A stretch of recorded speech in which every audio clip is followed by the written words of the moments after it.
Spacey Sims, and we are back with more Chaos Child, and we are just picking up where we left off, kind of in the middle. We're in jail. well, we got detained by the cops or whatever after the situation with that room. And now we were kind of back with Ito and Kurusu, so we're gonna keep going. So, for a while after that, Kurusu focused intently on her work. Ito didn't have much else to do, so he watched her. When he looked carefully, he could see small dark spots under her eyes. She probably hadn't slept. And then Ito realized, for the first time, Kurusu had probably come to the clubroom to see if either of them had contacted him. With all the preparations that were going on, there was no other reason for her to be here. The Empress of all people, huh? Kurusu pressed down hard on one final key as she finished her task. Then suddenly an unpleasant sound filled the room. There was no sound. Like, I want to see something. Like, whoops. Oh. There it was a little bit. Okay. I want, like, the sound, we want everything on. Maybe we gotta turn the,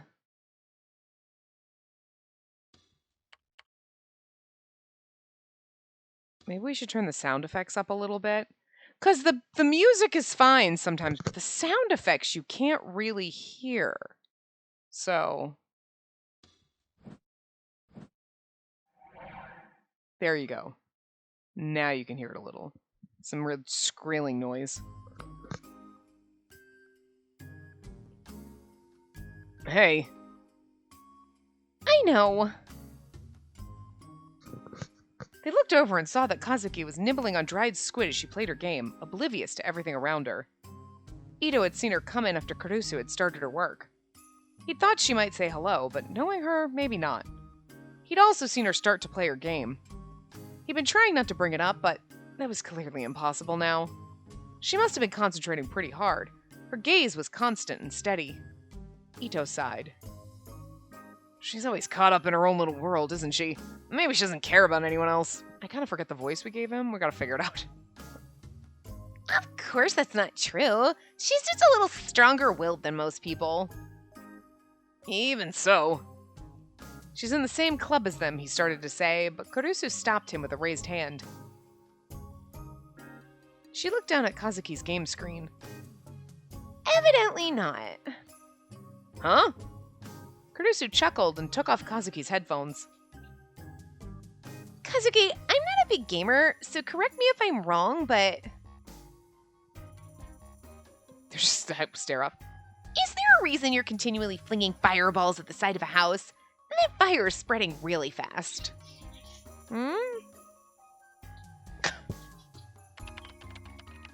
Kazuki looked back at the screen with a stunned expression on her face. She yanked the headphones out of Kurusu's hands and quickly put them on, and started to pound at the keyboard. Maybe she was upset. That's her version of upset! Calm down, and either swallow that squid or spit it out. What you're doing now is bad manners. Kazuki may or may not have heard her, because she struggled with her game for a while, and then... God, I hope she talks. She got a squid hanging out of her mouth. Gross.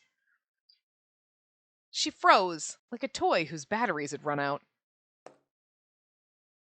The squid she'd been chewing fell out of her mouth and landed on the desk. Gross! She stared at it for almost 30 seconds, as if something impossible had happened. Then she silently stood up and staggered over to the shelf where we kept the electric coffee maker. Her face had turned pale. Girl needs to learn how to talk! Kazuki, are you okay? She moves her mouth, but nothing comes out. Are you gonna make us coffee? I feel like she's just... Kazuki nodded in answer to Ito's second question and started to make coffee with shaking hands. She made Kurusu her usual, with 2 cubes of sugar, and gave Ito a coffee mixed with milk. Then she made a cup for herself, black, but didn't drink a drop. Her forehead slammed into the desk with a thud, and she became so quiet it was impossible to tell if she was breathing. See? Kurusu looked to Ito for agreement as she cleaned up Kazuki's squid. Wait, really? He took a sip from his coffee, not sure what to think. To him, none of this made any sense. Kurusu didn't say another word as she drank her coffee. Ito looked up at the blank ceiling and decided that this was as good a time as any to ask. It wasn't that it was wrong, but it still felt kind of awkward. Hey. What? Is there a reason he's so obsessed with this case? Kurusu froze. She lowered her gaze as if searching for answers in her coffee cup. Tell the story. What about you? You seem pretty interested in it yourself. She seemed to be trying to change the subject. Her voice isn't working out right now, but it's fine. I just like this stuff. This stuff? Weird murder cases and stuff. But still, running into a crime scene like he did yesterday was... That was going too far, he continued. Kurusu silently took another sip of her coffee. She seemed to be staring at a single point in the distance, lost in thought. It was clear that while she was seeing the things around her, none of them held any meaning to her. Looking at her scared Ito a little. Was it really that big a deal? If you don't want to tell me... That's not it. I'm sure that, basically, Takuru's the same as you. He likes this stuff. And he's always like getting involved in things that were dangerous. I see, Ito said. You two started living together in elementary school, right? Yeah, that's right. A little after the earthquake, to be precise. Just about the time when middle school was supposed to start. Stepsister. Kurusu and Miyashiro were both what people called earthquake orphans. Oh. They'd both been in 6th grade when they lost their parents to the earthquake. Since they had no relatives to take them in, they'd been sent to the same group home, the localized small-scale children's welfare facilities Aoba Dormitory. Aoba Dormitory. Localized small-scale children's welfare facility. That's a fucking mouthful. The list is... You could have done better. A small-scale children's welfare facility, no fucking shit, with a maximum capacity of up to 6 children, also called group homes, so much easier to say. These facilities are often the homes of private, individual families and are said to be able to offer more personalized care for the children. That is, a group home, a small group home even, is so much easier to say than localized small-scale children's welfare facility. For fuck's sake. Anyway. Kids like them weren't common in Shibuya these days, but they weren't exactly rare either. Miyashiro had been so badly injured during the earthquake that he'd been put into a coma. He was still in that coma when he arrived at the dorms. So they, instead of sending him to a hospital, they sent him to a group home in a coma? Does that make sense? Game, I'm gonna need you to back the fuck up with the illogical of all of this right now, but okay. The head of the dorm was also the head doctor at the Aoba clinic downstairs. Okay, that makes more sense. And so for a while, that was where he was kept. Okay. All right, fine, game. All right, you're on a ball. Okay. Kurusu had taken care of literally all his needs. That's a little weird. There were 4 kids at the facility. Kurusu and Miyashiro were the oldest. Since her birthday was earlier than his, she dubbed herself the oldest of 4 siblings and volunteered to take care of the other 3. Even back then, Miyashiro had a habit of being curious and getting into trouble. So I'm assuming this is after the coma. Hey, how is he getting into trouble in a coma?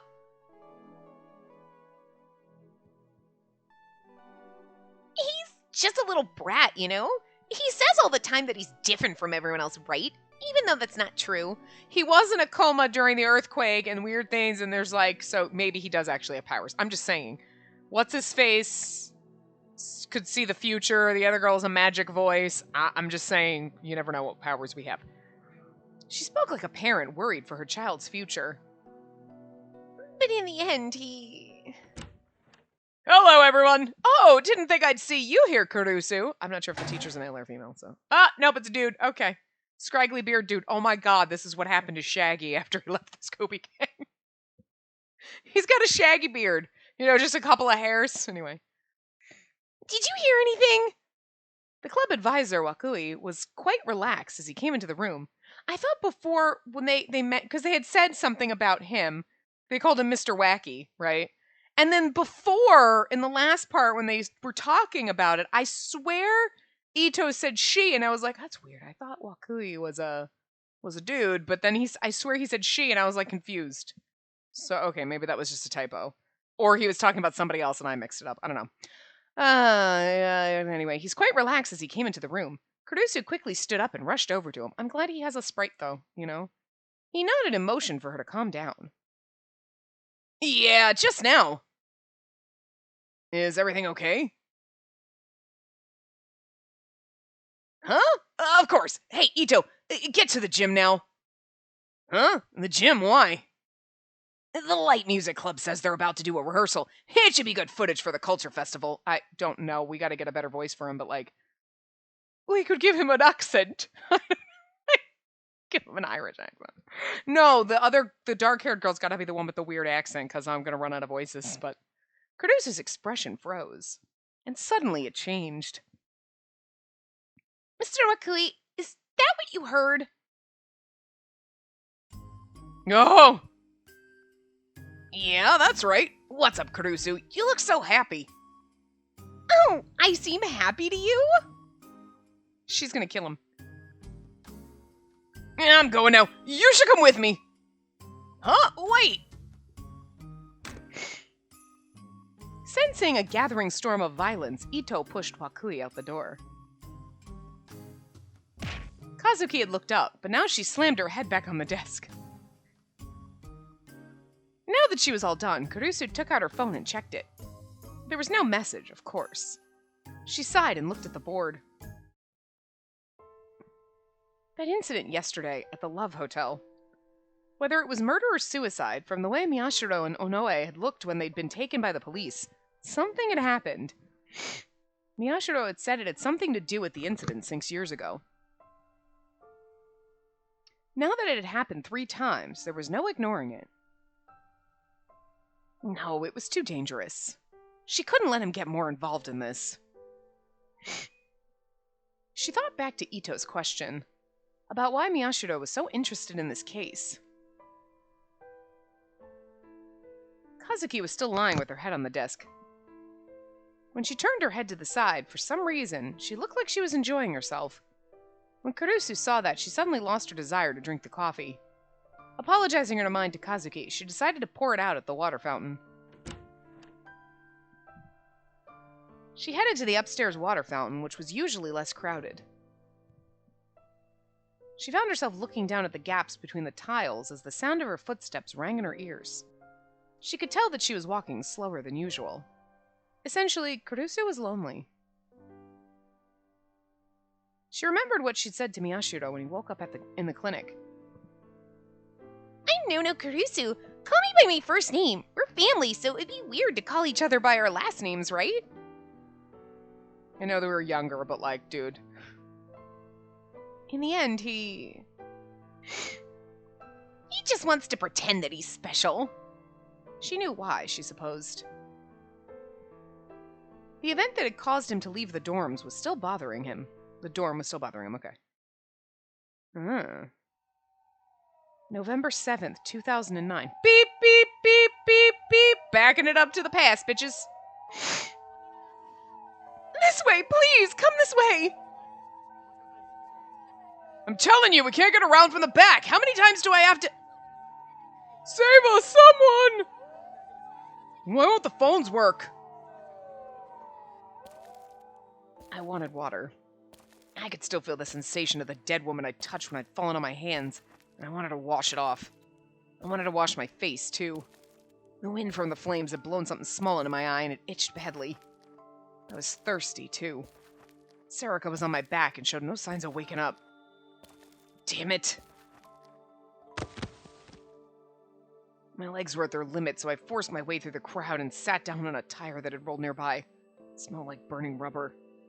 I didn't have the energy to apologize to the people I ran into, and they didn't have the energy left to complain. I slowly brought Serica to rest on my knees and looked around. I saw an orange light. The light of the fires reflected off of many things. It was pretty, I thought, before I realized how inappropriate that was. For some reason, I started to count the bodies on the ground, not knowing if they were alive or dead. But in less than 5 seconds, I'd gotten way over 10 and realized how futile it was. I stopped. Shibuya Station was utterly destroyed. The 107, only a few minutes away by foot, was ruined as well. 5 whole hours after the earthquake, the chaos had only increased. There were fewer people out walking, but I wasn't sure if that was because they'd reached safety or simply collapsed from exhaustion. I saw someone carrying his own severed arm in a convenience store bag. I saw people ignore a barefoot woman as she cradled a baby whose head was smashed in. Some had outright given up on sanity and were flinging things into the fire. A group of middle-aged salarymen were dragging a young girl into the darkness. That sounds disgusting. A young man went to join them. This is hell. There was no other way to describe it. This was hell.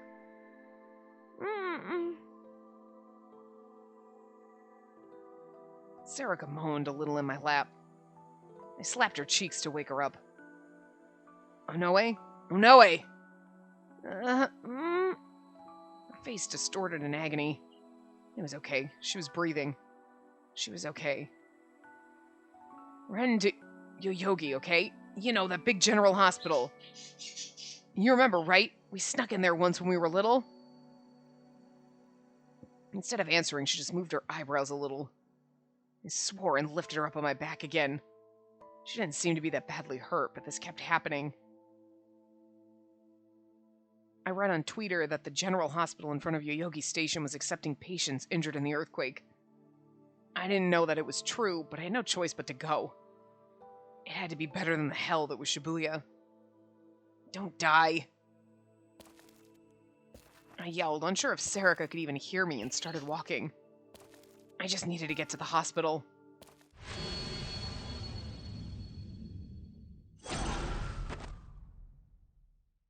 What the fuck was that?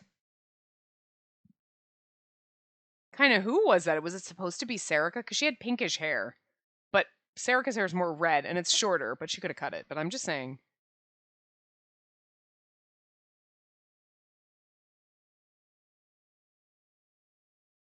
Okay, I get it now. Oh my god, it took me forever to realize that's where...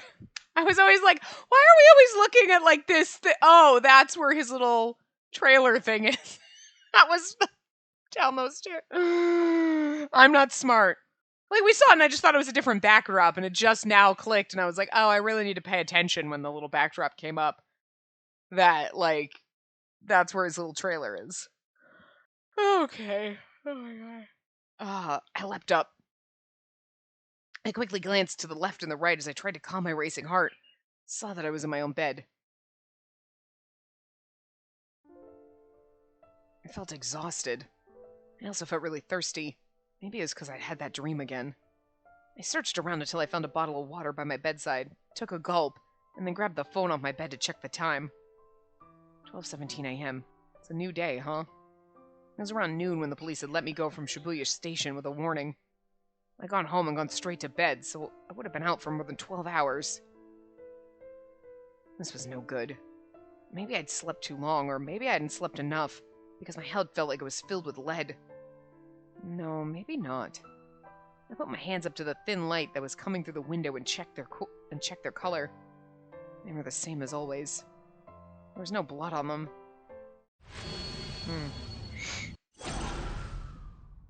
Ugh.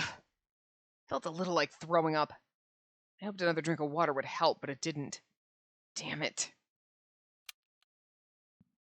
I thought for a moment and then decided to turn on the room lights. It's not really a room, you live in a little trailer. Like, how do you get, like, water and electricity here? How are you paying for this? You're in high school. I turned on the laptop. I ran a search for urge to vomit, lessen foods, drinks. What? Urge to vomit, lessen foods, drinks. Or foods or drinks that lessen the urge to vomit, I guess. The internet gave me page after page of results. I checked a bunch of pages, just like you're supposed to when you're looking something up. Ginger, huh? I guess I've got that kakonto that Ken gave me. Kakonto. I don't know what that is. Something with ginger in it, obviously. Or a powder. I looked under the sink until I found the kakonto powder, then poured it into a cup and added some hot water from the electric kettle. Some kind of a type of tea, maybe? I don't know. It had a strange smell, unlike anything I was used to. I took a sip. I could tell that my hands were shaking a little as I held the cup. God damn it all. It wasn't the first time I'd seen a body. I checked the phone again and saw that there were several messages from Serica and Caruso. I would say, like, yeah, but I mean, it's kind of the first time you've seen something that... No, I mean, after the earthquake, the baby's head caved in, people dragging a poor girl into an alley. You've seen a lot of traumatic shit, so... Yeah. I went to answer, but stopped. They were probably still up, but I didn't feel like talking to anyone. It felt like the air I'd breathed in at the Love Hotel yesterday was still deep inside me. Oh my god, I have a pain in the top of my head. Along with the cheerful melody, the music box, and the red that covered my vision. I felt something strange on my cheek and put a hand up to feel it. It was a bandage. I'd gone to some kind of clinic at the police station where they'd put it on. They told me I must have hit my face hard on the floor when I'd passed out. I was unlucky enough to scrape my cheek against a piece of the shattered glass. Thankfully, it wasn't a big wound. Barely hurt at all. But it itched like hell. And each time it itched, the shock I'd felt came rushing back and quickened my pulse. The danger was long gone, but I still couldn't forget the terror. Had I almost been caught up in something horrible?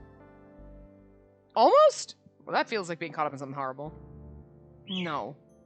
I was fine. I was fine, right? I wasn't like everyone else. I wasn't an amateur. I'd gone through that hell I just dreamed about and survived. Okay. Maybe having that nightmare again was good for me. I managed to force down the urge to vomit, then clicked away at the computer. I opened my computer's TV program, changed the channel to a news program, and watched it on my monitor. A few months ago, I bought a USB TV tuner off of a homeless guy who had no idea what it was worth. All it cost me was a dinner at a local restaurant. Excuse me, I'm gonna need you to shush. Yeah. Just like I thought, there was an article about the events 2 days ago. All they said was that a man's body was found in a Dogonzaka Love Hotel. They didn't say whether it was suicide, murder, or just an accident. Hi, I'm gonna need you to stop. No. No, stop it. You're rude. You are rude. You stop. Jerkhole. There was nothing about the girl who'd been found at the scene. Or about me and Serica. I see. I figured this is what I'd get. I'd never experienced for myself the gap between what happened at a crime scene and what was reported on TV, and it didn't really surprise me. These days, the internet was a lot faster at reporting things than TV. To people who follow the news online, TV wasn't a place to learn new things. It was where you went to see if something you'd heard about was so important that it was getting TV coverage. What about the people online? I closed the TV program and opened a browser. Niconia News had something on it, too. I clicked on the uploaded video. Another incident has occurred in Shibuya. This makes for 3 strange incidents so far.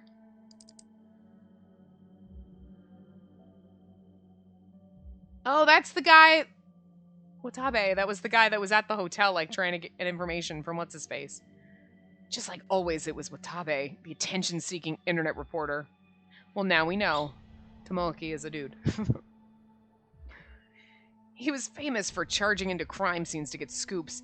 Lately, he seemed to be getting a little too cocky. Maybe he's the murderer. Everyone's a suspect.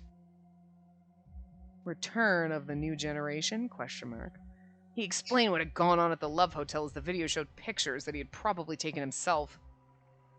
Either way, I think the police are hiding something. The only announcement has been that a body was found, but if that's all, then why would... And then, like always, he started to mix in his own subjective opinions with the news. He was right. The police were hiding something, but there was little point in listening to the rest of this. Vague information would just get in the way. This is all you can expect from the masses on the internet, I guess. I mostly ignored Watabe's voice as I looked at the video on the screen. He must have gotten it by charging into the hotel room. What the hell was all that? Thought back to what happened. A man was strangled to death in his room. There was an unconscious girl and a police officer there as well. The girl was the most obvious suspect. Even if she chose a strange way to do it, she still must have killed him, right? No, if she had definitely killed him, then they would have announced that. She was arrested just like I was. Over 30 hours had passed. Even if they'd found out she was innocent, they should have announced that. The police believe that the girl with him may know something and are proceeding with their investigation. Like that. Did the police think that she didn't do it? Then what was she doing in that room? And even if the police had told me during the interrogation that I'd imagined it, I knew what I'd heard. Someone else had visited that room and knocked on the door. The sound was eerie and always had the same rhythm. Knock, knock, knock, knock. Yeah, we've heard it 3 times now. Felt a cold chill and idly turned the door. Oh! Oh! Oh, shit, we got one of these! My room was the same as always. I think we're gonna go negative.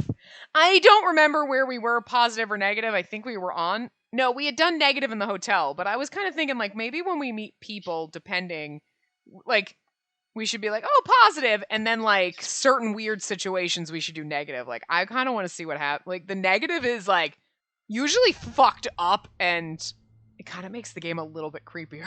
I think sometimes we might need to do positive, but I think we need to go negative this time. My room was the same as always. There was no sign of anyone approaching it. Oh, I know what I wanted to change in the options. Like, when I turned the thing on and off, like, whatever that thing was, the select delusion trigger? I wonder, left, right. Yeah, well, it was off. I was wondering if it, like, was kind of like skip release a delusion trigger. Yes, okay, that I get would be if you're skipping, it'll stop when you get to the trigger part.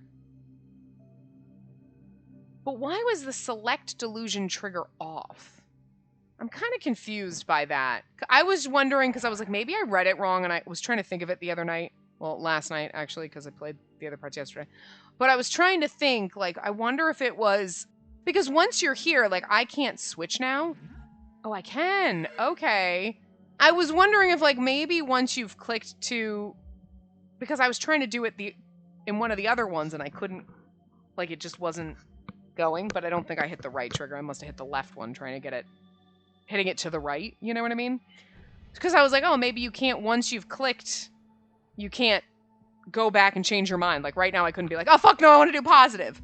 You know what I mean? And, like, maybe that was maybe it was like a lock, but that's not the way it is. So I don't know why that was turned off. You'd think it would be on. I don't know.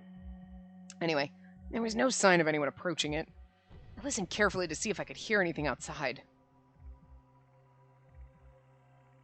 Nothing. Here we go. Oh, okay, not yet.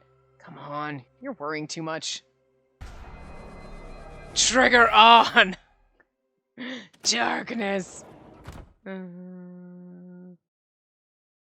Huh? I couldn't believe what I was seeing. The doorknob spun on its own. The door opened. Couldn't believe it. I'd forgotten to lock the door. Someone was here. Who? Was it Serica? Or Gen?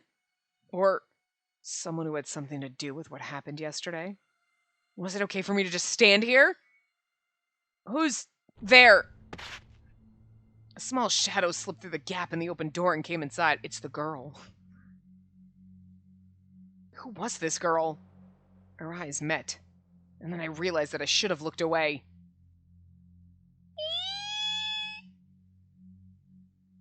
Who are you? Her eyes were blank and out of focus. It was like she was looking at me, but she wasn't. Her skin was so pale, she looked sick. She was mumbling something. She had something behind her back. It was a knife, over 20 centimeters long. Shit. Shit, shit. She was insane. Look at the cute look on her face. She's like, oh, I'm gonna kill you. And then I remembered. I remembered who she was. She was that girl at the crime scene. What was she doing here? The witnesses have to die. Have to die. What? Die! She leapt on me without warning. I felt a terrible pain in my solar plexus.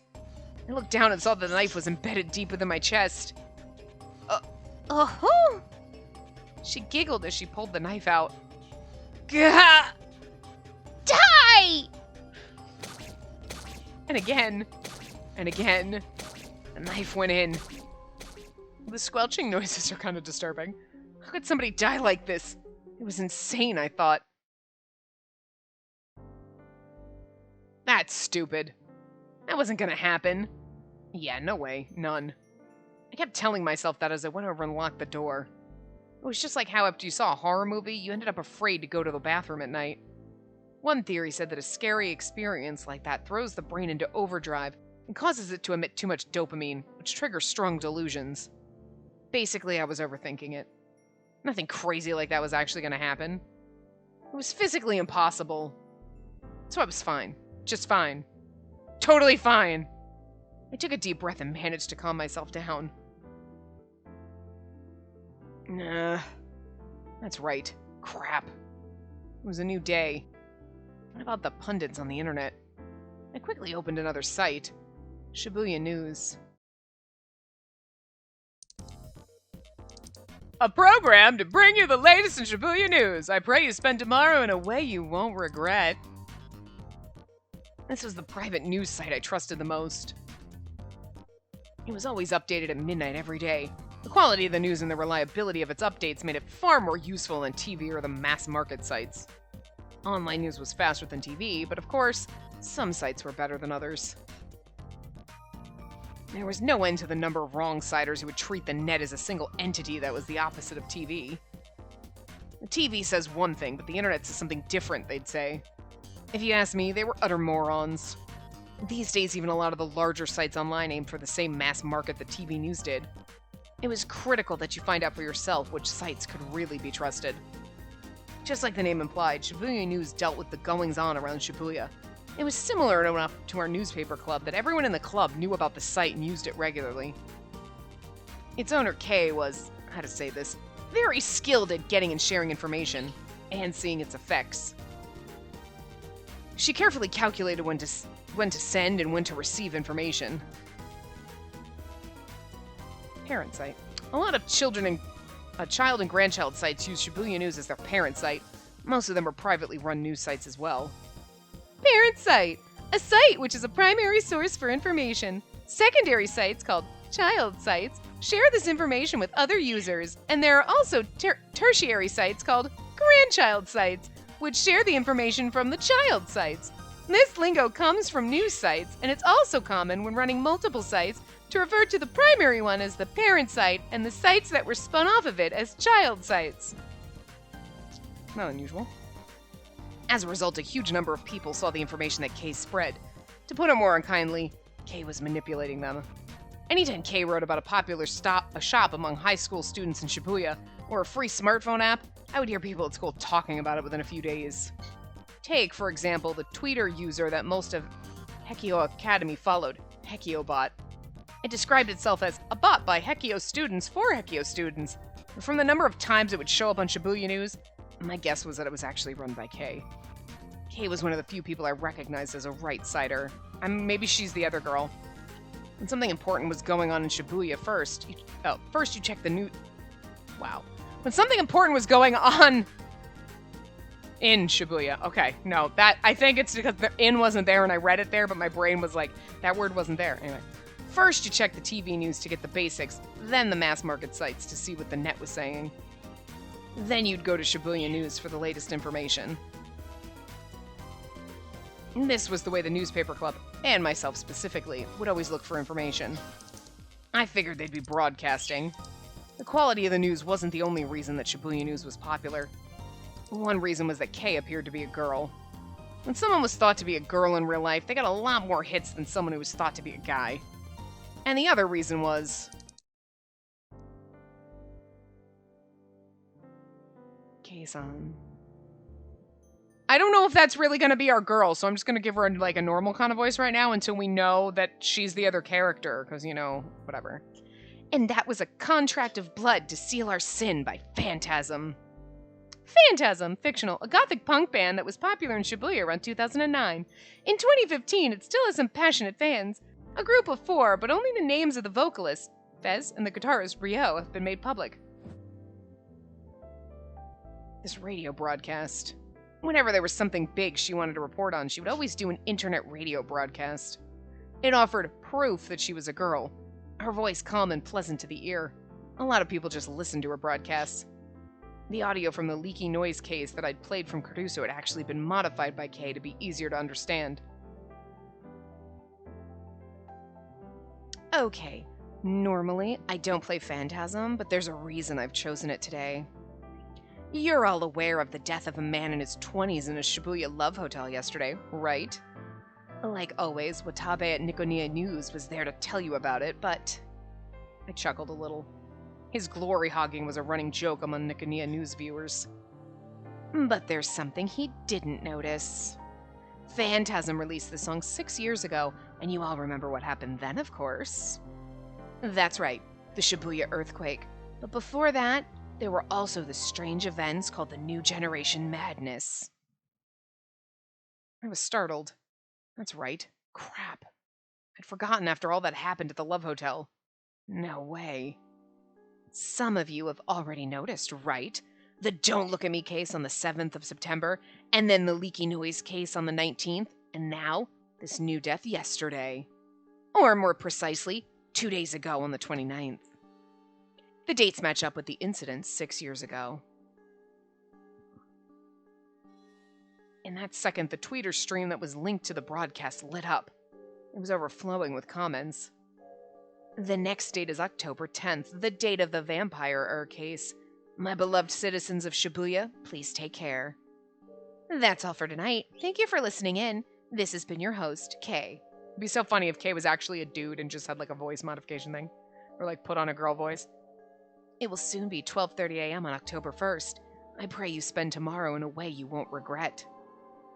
She signed off in her usual way, and the broadcast ended.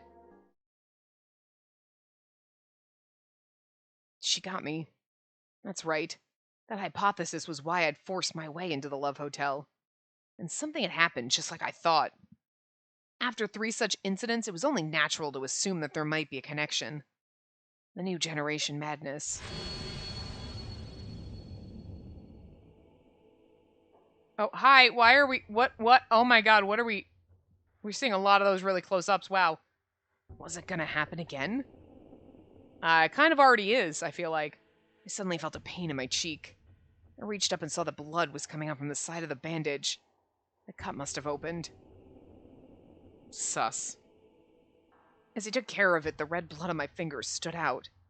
Without warning, I felt a horrible sense of dread, like I was sinking into quicksand. Usually, I love to have a mystery to solve, but now that the case was definitely real, I hesitated. For the rest of that night, I wasn't able to do any more research about the case. Third death in Shibuya could mean serial killer is on the loose. New generation. Name King George Shadow. Counter-revolutionary. 3 suspicious deaths in Shibuya this month line up with the dates of the New Generation Madness. A 4th death is predicted to occur on 10/10. Source, Shibuya News Update. Okay. These are all anonymous. New Generation Madness! Holy shit! First! Seriously? Thread archived. Oh yeah! Hell yes! It's happening.gif. Somebody call me? Kei is so smart. Oh man, I'm getting goosebumps. Wow! It was real! How did no one notice? Summary of Kay's podcast. The dates of the New Generation incident 6 years ago match the 3 deaths so far. If the pattern continues, something will happen on 10/10. 9/7/2009, group dive. 9/7/2015, don't look at me. 2007, pregnant man. I think that was a typo. I don't think it's supposed to be 2007. It's supposed to be 2009. I was like, wait a minute. Why did we go back 2 years? 2009, pregnant man. 9/19/2015, leaky noise. 9/29/2009, crucified. 9/29/2015, love hotel incident. 10/10/2009, vampirer. 10/10/22. It's supposed to be 2015, question mark, question mark. Wow. Listen, Anonymous. You need to fucking check your shit before you post. God, you got the dates all messed up, you asshole.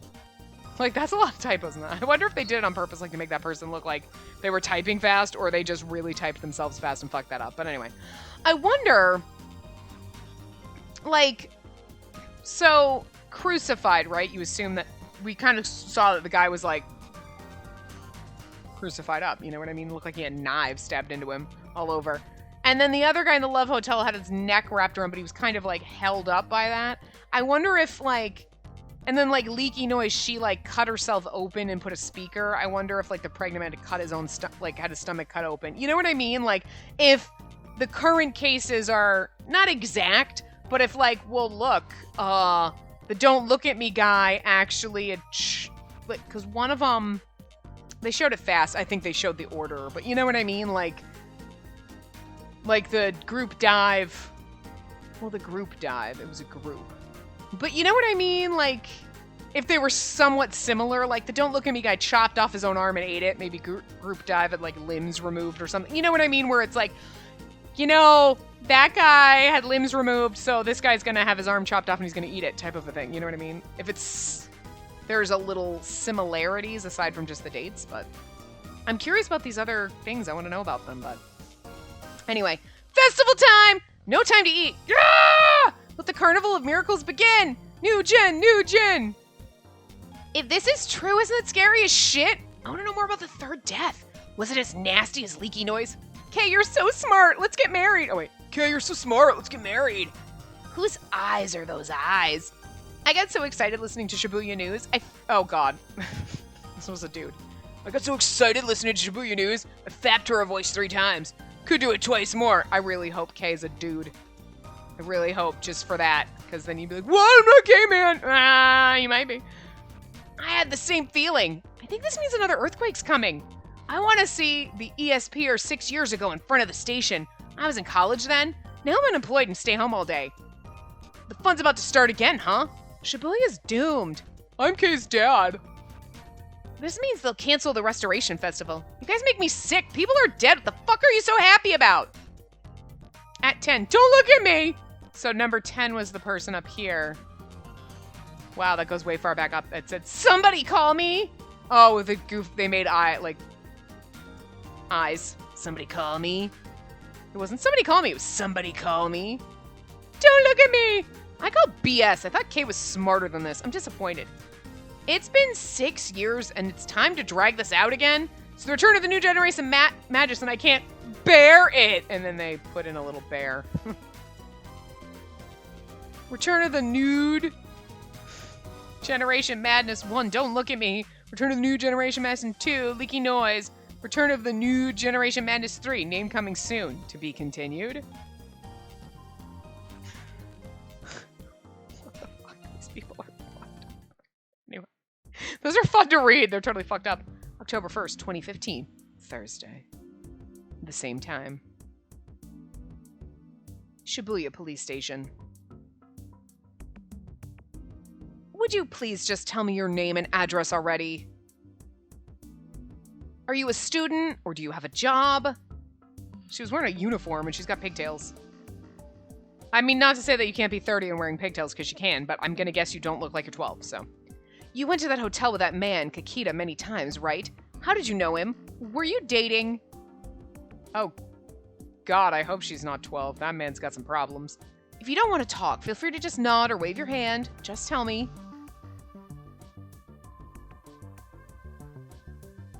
The officer sank back into her chair in resignation. Shinjo could sympathize. I see. He'd just come to check on her a moment ago, but they'd been probably doing this since yesterday. Locked in an interrogation room, cut off from the outside world, and questioned by multiple officers, most people would lose their cool. They'd start to wonder what effects their words were having and focus on every movement of the officer who was taking down notes. It was hot in the room, but they'd sweat. It wasn't hot in the room, but they'd sweat. But this girl didn't respond at all. It probably wasn't because she was used to it. If she'd ever been interrogated before, the fingerprints they'd taken would have told them who she was. Shinjo? Maybe we should take her to a mental hospital, you mean? It made sense. The natural assumption was that the shock of the incident had incapacitated her. Shinjo nodded as if considering it. Any missing persons reports? This was the second day since the incident. If she lived in a normal family environment, someone should have submitted a missing persons report by now. I checked, but no luck. Shinjo watched the girl as he listened to her talk. But the girl didn't move a muscle. Even mentioning her family didn't get us anywhere, huh? The normal ways weren't going to work then. She'd be sent to the hospital by dawn at this rate. Thanks. I'll take care of her. You can go. The other officer couldn't hide her happiness as she left the room.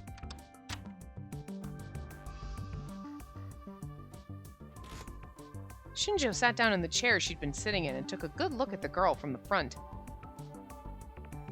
She was ignoring him and still looking down at the desk. She didn't even seem to notice or care that the person in front of her had changed. Shinjo remembered his conversation with Momose. After he'd hung up, she'd call back in precisely 3 minutes, just like she'd promised. I forgot her voice already. And then she'd said, "My kid has a message for you." Is what she says. Is that all? What does that even mean? Just ask her. If she reacts like you just did, or doesn't say anything, then I'm sorry, but that psychiatric hold is your only option. But if she reacts some other way, contact me again. The message didn't make much sense, but he didn't see any other way. I'd like to ask you a question. There was no response, of course. He continued, uncertain if she was even hearing him. Did you have it and they didn't realize it? Or did you never have it? Which is it? The shock in her eyes. Her eyes moved. Instead of looking down at the desk, she was looking at Shinjo. Shinjo was surprised, but did his best to hide it. Well? The girl stared at him as if trying to figure him out.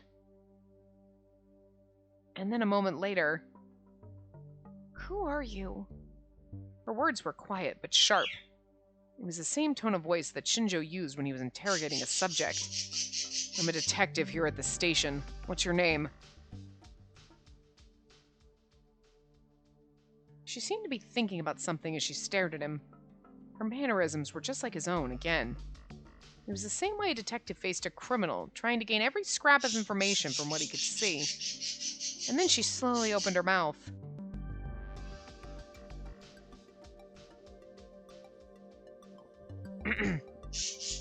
Stop! Why are you being an asshole? Mr. Neelix doesn't want to play with you. Stop screaming. Hinai Arimura. I'm a student at Hekio Academy. Interesting. I mean, she was wearing a school uniform, so. I left the motorhome where I lived alone, and only then did I realize it was evening. The sunlight must have been pouring into my room, but I hadn't noticed. I didn't really remember when I'd gone to sleep or when I'd woken up. It's okay, right? I looked around and made sure that none of the scenery had changed, then walked up the steps in front of me. Miyashita Park was just a few minutes' walk away from Shibuya Station. It was also known as Homeless Park. And this is where I lived after I left the dorm. The first floor was a huge parking structure, and the second story had a futsal field and a climbing wall. It had been mostly abandoned during the recovery efforts after the Shibuya earthquake. After the quake, people who lost their family or never had any family to begin with gathered here en masse. Mitake Park, which was right next door, was supposed to be the evacuation point for this area.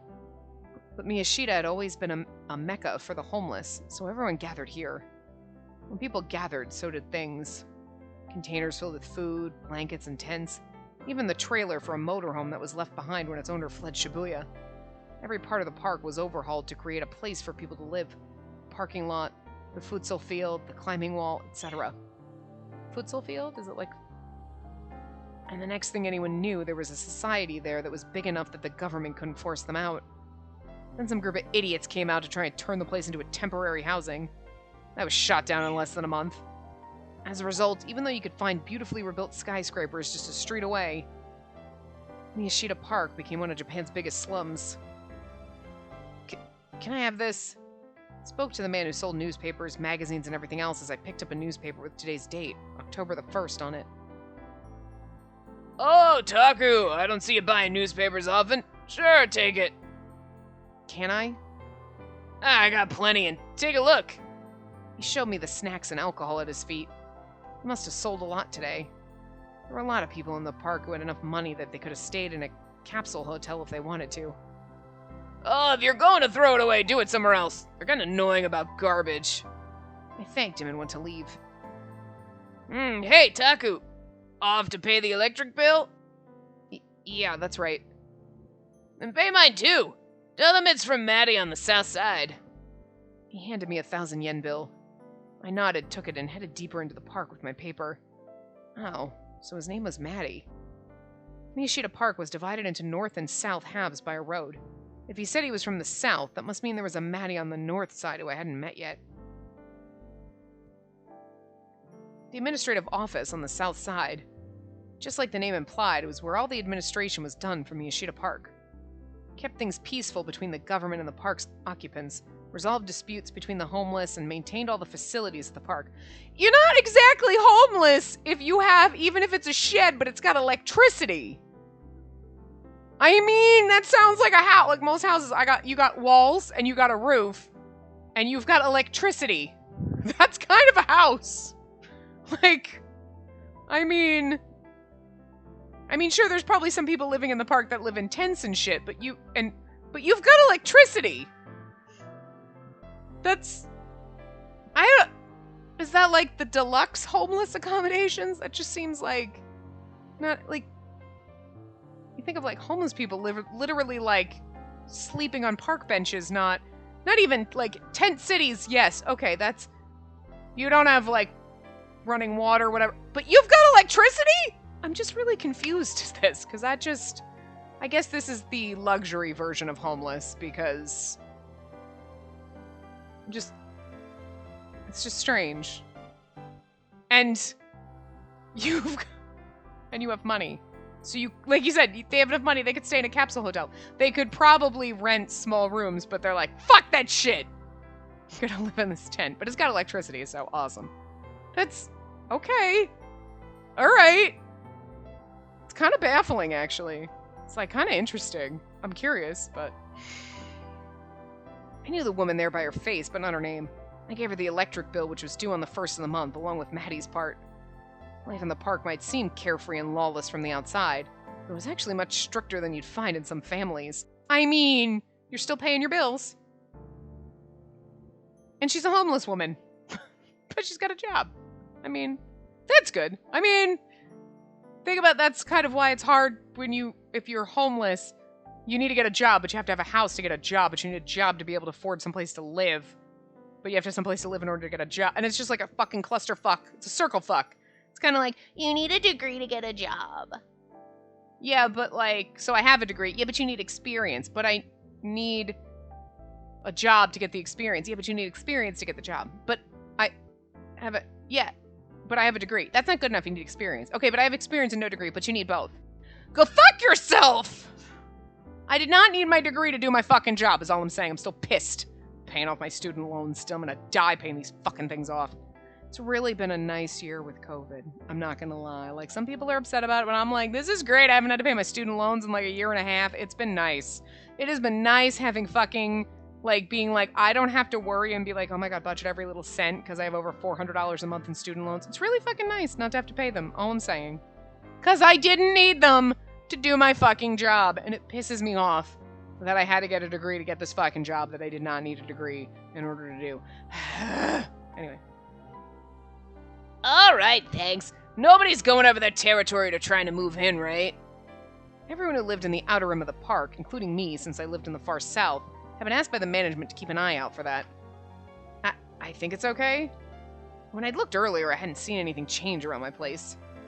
It's rough out there lately, so take care. If you see someone you don't know, tell me right away. Huh? You know about what happened to the Love Hotel, right? Oh, yeah, I understand. I was startled, but quickly nodded. I suddenly felt like they were criticizing me for hiding something. The corridor that connected the north and south ends of the park. This place, looking down a Meiji Street, was the one part that hadn't really changed since before the earthquake. What's that buzzing noise? There were cracks here and there, but the government had forbidden people to put things here because it would ruin the view and might not be safe. Oh, it's honking. I leaned up against the rail and spread open the newspaper with the setting sun shining down on me. There was a column on the front page about the Love Hotel incident, but no new information. There was nothing in the article about the girl who was found at the scene or how this could be related to what happened 6 years ago. He's like literally not gone to school for like 2 or 3 days now and like not answering anyone's calls. Have they not figured that out yet? Serica probably is also traumatized, so she wouldn't come like knocking, but like nobody out. I guess they're just like he'll figure it out when he needs to, but like nobody decided to check on him. It's weird. On one hand, I understand you're like, look, Taku just needs to be on his own. He'll contact us when he needs to. But at the same time, it's like, are you sure he's not dead? Did you check? Or maybe they had and they just weren't announcing it. If it had something to do with the incident 6 years ago, then so did Don't Look at Me and Leaky Noise. Did that mean they weren't suicides? If the killer had driven them to suicide, then it was probably the same person behind the 3 incidents. But was he working alone or part of a group? Don't bite me, I'm trying to itch my back, bird, jerk. Maybe people who are related somehow to this incident 6 years ago were killing themselves one after another. I know, you're cute, I love you, but don't bite. Maybe I should look at what the 3 cases had in common again.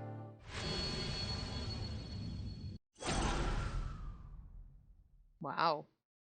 Damn it, what the hell? My hand went up to the new bandage on my cheek. I rubbed it several times to make sure that it was still there. I took out my smartphone. The data I'd recorded at the scene had been deleted by the police. I probably should have just counted myself lucky they didn't take the phone itself. I lost my biggest clue to the case. Maybe that's the clue that I should just give this up. You think the police would have been like, we're gonna download this shit? And he's like, you know what I mean? Because, like, they didn't have that evidence. That might have, you know what I mean? It's also weird that he wasn't constantly recording because he would have been like, see, do you hear that fucking knock? I'm not crazy. Of course we weren't recording then. Maybe this was just out of my league. Maybe it was stupid to get involved. Aww. Look at the, like, doctor. Why does he look so familiar? Do you feel like you've seen him in something else before, like in another anime? I wonder if the dark-haired little girl is like the other. Nah, she's got more brown hair and this girl's got black hair. We just haven't met her yet. It's just really funny how, like, the children, like the little boy has got kind of big eyes. But then we've got normal ones, the doctor's normal, but then the girls, it's like, no, it needs to be the size of their face. Like, it's an odd choice. It's the weird, you know what it is? It's the, we need to make their eyes gigantic in the size of their face so that they look more innocent, doughy-eyed, and like they're, like, 12. Creepy. It's a little fucking creepy is what it is underneath. Like, they're teenagers. Yeah, but they got giant saucer eyes like little Bambis, and it's a little fucking creepy when that's your art style. Like, if everyone looks like that, it's one thing, but, like, when they don't, it's just the girls, it's a little... Makes me wonder about you, is all I'm saying. Anyway. Also, you know I can't handle derp-eyed saucer faces. Saucer-eyed McDerp face! Anyway. And then I got a call on my phone. I checked the name and hit the answer button. We're at time, but, like, yes, hello?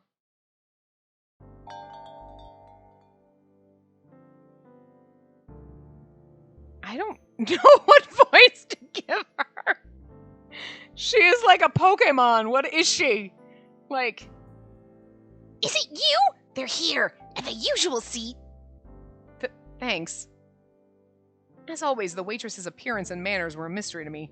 I bowed to her and went to my seat. Oh, this is a whole new scene, okay. Sarika was there already, reading a manga. I guess we should have stopped there. She was fiddling with her Gerdo Froggy's cell phone strap without realizing it as usual. I thought for some reason it was showing a scene of, like, the girl that was calling us, the waitress, and then it was like, we got a call, and then we showed up here, and this was a change in scene, and we should have stopped, but, well, okay. It really was a strange habit and a nuisance to the people around her. Anyway.